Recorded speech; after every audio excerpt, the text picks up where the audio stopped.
Bir gün bir vəkil öz su quyusunu bir müəllimə satır.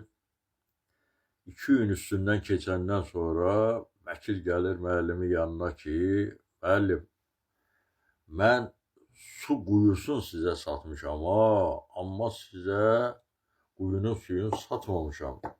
Əgər siz quyunun suyundan istifadə etməli olacaqsınızsa, onda gərək suya əlavə pul ödəyəsiniz.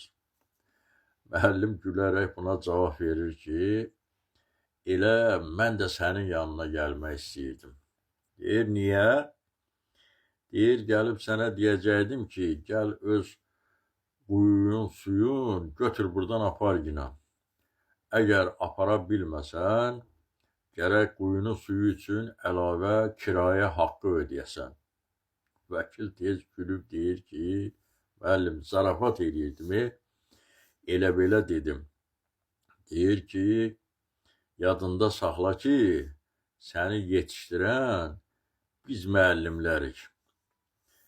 İndi belədir qardaş, sağ olsun belə hazır cavab müəllimlərimiz. Allah onların zəhmətini itirməsin.